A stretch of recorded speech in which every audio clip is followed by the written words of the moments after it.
Du Père, du Fils et du Saint-Esprit. Amen. Loué soit Jésus-Christ à jamais. Nous sommes déjà au 3e dimanche de Carême.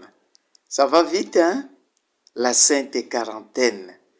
Ce 3e dimanche est le début des scrutins des catéchumes qui se préparent pour recevoir les sacrements de l'initiation chrétienne, les sacrements du mystère pascal.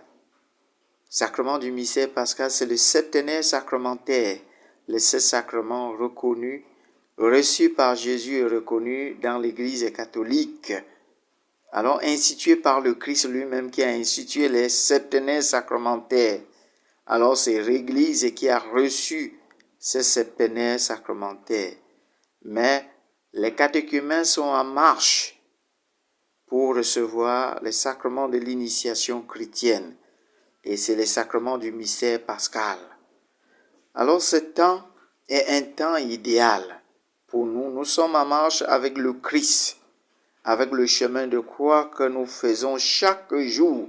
Le chemin de croix à 5h30 et le chemin de croix à 17h, 2 fois par jour. Le matin pour les mamans et le soir pour les jeunes. Voilà la marche vers Pâques. Voilà l'autre pilier qui est la prière. Mais dans l'évangile, c'est Jésus qui nous montre aujourd'hui quelque chose de mystérieux, puisque nous mettons toujours Dieu dans le banc des accusés. Nous accusons Dieu quand les situations dramatiques, drôles nous arrivent. On dit un jour, les gens vinrent rapporter à Jésus l'affaire des Galiléens que Pilate avait massacrés pendant qu'il offrait un sacrifice. Jésus leur répondit, « Pensez-vous que ces Galiléens étaient des plus grands pécheurs que tous les autres Galiléens? Pensez-vous que ceux qui meurent là, ceux qui sont malades, sont les plus grands pécheurs que nous qui sommes en santé? » Alors c'est pour cela que nous mettons toujours Dieu dans le banc des accusés en disant, « Pourquoi je suis malade? Qu'est-ce que j'ai fait au bon Dieu pour mériter ça? Pourquoi je souffre? Qu'est-ce que j'ai fait au bon Dieu pour mériter ça? Pourquoi j'ai fait l'accident? Je n'ai pas de membres. Qu'est-ce que j'ai fait au bon Dieu pour mériter ça? Pourquoi je souffre du cancer? Qu'est-ce que j'ai fait au bon Dieu pour mériter ça? Pourquoi je souffre? Pourquoi je suis toujours dans les problèmes, dans les difficultés? Pourquoi j'ai perdu mes parents? Qu'est-ce que j'ai fait au bon Dieu pour mériter ça? Pourquoi j'ai perdu mon mari? Qu'est-ce que j'ai fait au bon Dieu pour mériter ça? Pourquoi j'ai perdu un enfant que j'aime beaucoup? Qu'est-ce que j'ai fait au bon Dieu pour mériter ça? Chaque fois qu'une situation nous arrive, Dieu est toujours mis dans le banc des accusés. Nous accusons Dieu. Alors, une autre deuxième histoire, on nous dit que Pilate a massacré ceux qui venaient, les Galiléens qui venaient offrir le sacrifice. Il massacre même les gens au temple qui viennent faire quelque chose pour Dieu. Dieu, oh toi aussi. Les gens viennent t'offrir le sacrifice, tu les tues, tu les laisses mourir. Alors ici, nous vivons une situation drôle que les gens vivent toujours à travers le monde. Deuxième, c'est les catastrophes naturelles. Quand il y a les catastrophes naturelles, nous accusons toujours le Seigneur. Et on dit dans la tour de Siloé, il y a eu 18 personnes que la tour s'est effondrée sur eux. Alors nous accusons Dieu. Quand il y a eu catastrophe dans la falaise de Tchang, nous accusons toujours le Seigneur. Nous disons, qu'est-ce qu'ils ont fait pour mériter ces genres de mort? Qu'est-ce qu'ils ont fait pour mériter ces genres de mort? Dieu est toujours mis dans le banc des accusés. Ne continuons pas à accuser Dieu quand les catastrophes arrivent. Certaines situations sont la cause des hommes. C'est la méchanceté des hommes, c'est la méchanceté des Pilates, c'est la méchanceté des gens qui incarnent l'esprit de Pilate qui tue les autres. C'est la méchanceté des hommes qui fait que il y a les catastrophes naturelles. Il y a les catastrophes naturelles parce que les gens sont têtus. Ils ne veulent pas respecter la nature. Respectons l'eau là où il est. Nous ne faisons que rembler, pousser l'eau. À un certain moment, la nature aussi se fâche. Alors, en ce moment, il y a des catastrophes naturelles. Nous devons respecter la nature, respecter chaque chose, respecter nos frères et sœurs. Et alors, on continue, on nous dit que il y avait, Jésus leur disait, encore cette parabole, un homme avait un figuier et il avait planté sa vigne. Et il vint chercher du fruit sur le figuier. Et il ne trouve pas le fruit sur le figuier. Et là, qu'est-ce qui arrive? Il demande à la vigneron de couper le figuier. Parce que ça fait déjà 3 ans que le figuier ne produit pas. Toi, mon frère, ma sœur, toi qui accuses toujours Dieu, alors que tu es capable de faire quelque chose, tu ne produis rien de bon pour Dieu. Produis quelque chose de bien pour Dieu au lieu d'accuser Dieu. Loue le Seigneur. Au lieu de l'accuser, remercie-le. Au lieu de l'accuser, dis ce que Dieu est. Alors nous devons louer le Seigneur. Et qu'est-ce que le vigneron dit? Le vigneron lui dit, laisse encore 1 an. Peut-être en mettant le fumier, il va produire.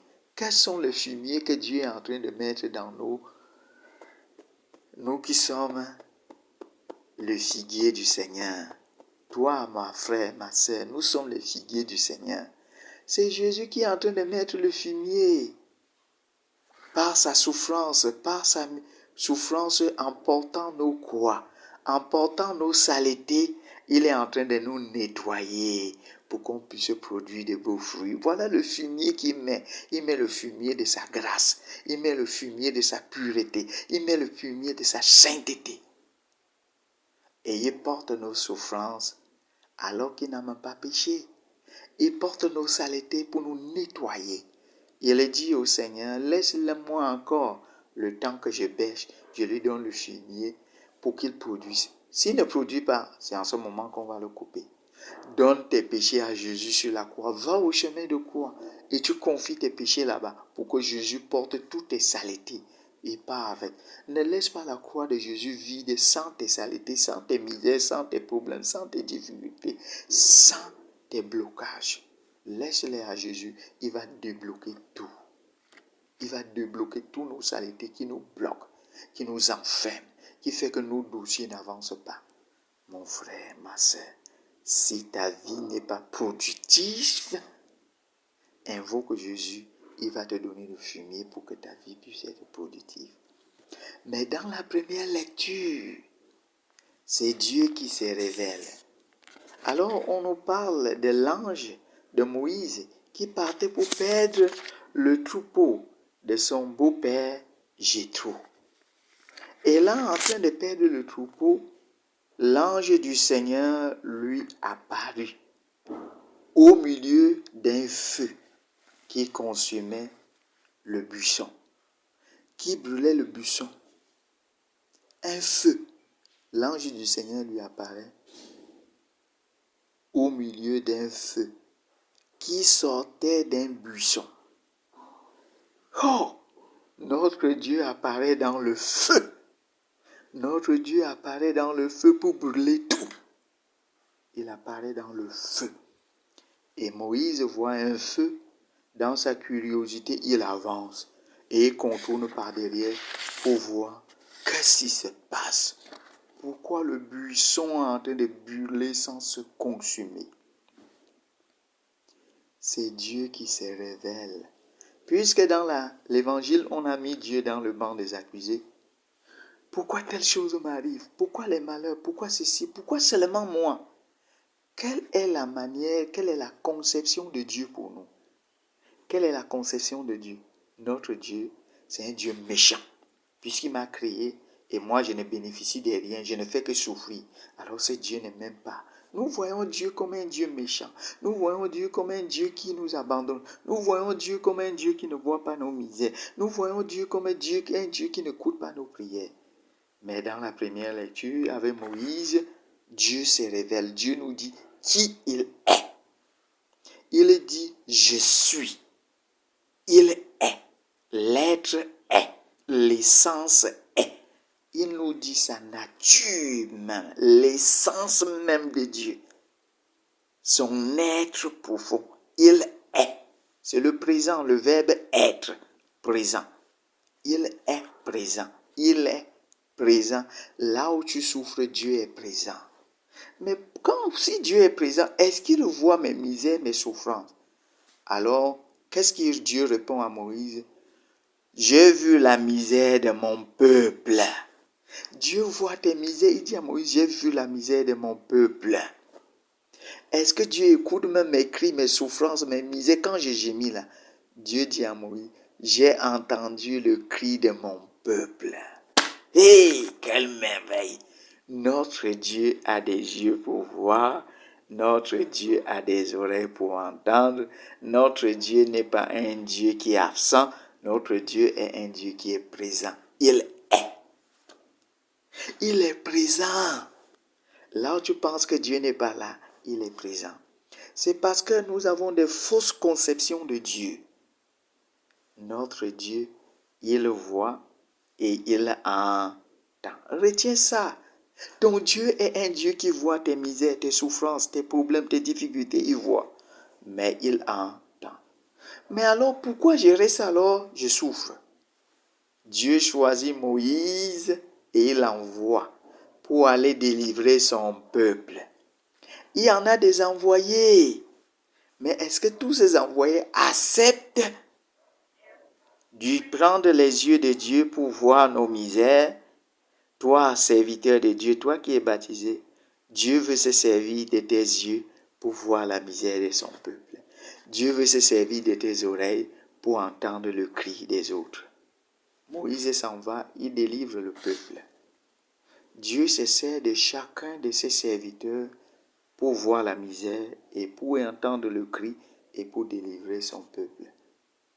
Laissons-nous être des serviteurs et des servantes de Dieu pour que Dieu se sert de nous. Pour que Dieu se sert de nous. Dieu n'a plus des yeux, mais il se sert de mes yeux pour voir la misère. Dieu se sert des oreilles. Alors on se pose la question, Dieu est toujours mis dans le banc des accusés. Même Jésus, qu'est-ce qui arrive devant Pilate? On dit que non. Voulez-vous que je libère Jésus ou bien Barabbas? On a dit Barabbas. Qu'est-ce qu'il a alors fait pour que vous le condamnez? Qu'est-ce que Dieu t'a fait pour que tu le condamnes? Jésus te pose la question.